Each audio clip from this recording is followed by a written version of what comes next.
Waldaan misooma Oromiyaa mul'ata misooma qabatee naannoo Oromiyaatti hojiilee misoomaa garaagaraa irratti hojjechaa jira. Waldichi qulqullina barnootaa dabaluuf barattoota dandeettii olaanaa qaban simatee sadarkaa biyyaattis qormaata biyyaalessaa kutaa 12ffaa yookaan seensa yuunivarsiitii qabxii olaanaa akka galmeessan taasisaa jira. Qabxii qormaata biyyaalessaa kutaa 12ffaa bara kanaa olaanaa fi tokkoffaa 590 qabxii jaha kan galmeesse barataa Jaalal Girmaa haalli gaariin mana barnootaa bultii addaa waldaa misooma Oromiyaa fi deeggarsi maatii isaa qabxii olaanaa bara kanaa galmeessuuf isa gargaaree jiraachuu ibseera. Odaanii ispeeshaalii wanti amalli odaan qabu kun baay'ina fayyadee jira.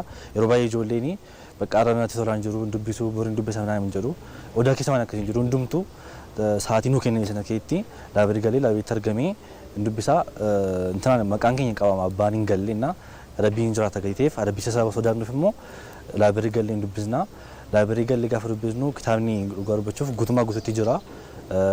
Barsiisonnis workshiitii garaagaraa baasanii nu kennu qormaatiin gahanii karaan dura qormaata ijoolleen gibbii kanatti mooraa kana keessatti baratan illee durumaa kaasee abbaan kun qayyachisa ture.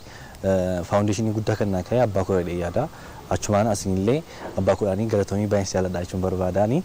Yeroo sana abbaan koo baay'ee naqabeechisa ture. Naqabeechisuu biratti immoo gaafa qormaati dhiyaatu qormaata naa baasa ture. Qormaata naa baasee na gaafata.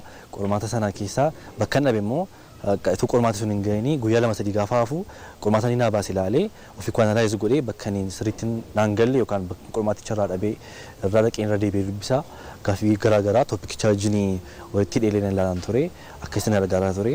Barattoonni barnoota isaaniitti akka milkaa'an gaheen maatii murteessa ta'uu abbaan barataa Jaalal akka itti nutti ibsan. Namni kamiyyuu dhala isaa barsiifachuu barbaada. Waan dandeenyuun nuti jalqabatti kan gochaa turre itti fayyadama yeroo isaatii akka inni itti fayyadamu karoora qayyabannaa baafate akka inni itti fayyadamuu qabu. Kana gorsa yaada laachaa turreerra. Manni barnootichaa barattoota qabxii olaanaa galmeessaa jiran hayyooma dabalataaf gara yuunivarsiitiiwwan gurguddoo idil addunyaattis ergee achiis gaafa deebi'an hawaasa keessaa bahanii fi biyya isaanii akka tajaajilan taasisaa jira. Oromiyaa misooma Oromiyaa badhaate hawaasa keessa jiraatuuf immoo haala mijataa kan taatee fi hawaasa ofii isaatiif waansaa murteeffatu ga'umsa qabu uumamee argu mul'ata jedhuun kan dhaabbatedha.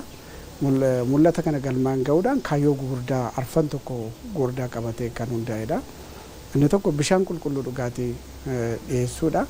Rakkoo bu'uura misoomaa waan jiruuf humna misoomaa mootummaa naannoo keenya taanee rakkoolee bu'uura misoomaa kana hiikuudhaaf waggootii 33 darban kana keessatti gama bishaanii fayyaa barnoota wabii nyaataa naannoo kanarratti naannoo piroojeektii 9,000 ol ta'u maallaqa biiliyoona 36.1 ol baasii gochuudhaan hojii hojjennee jirra.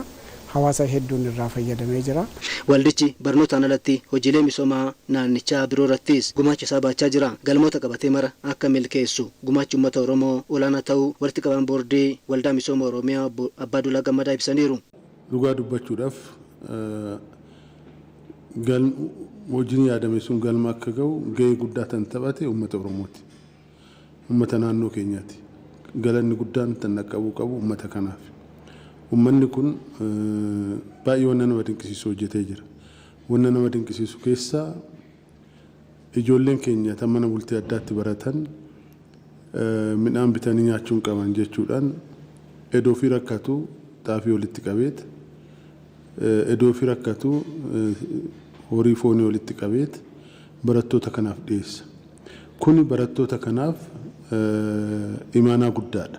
Barattoonni kun tan abbaa fi haadha isaanii duwwaa miti. Tan uummata Oromooti.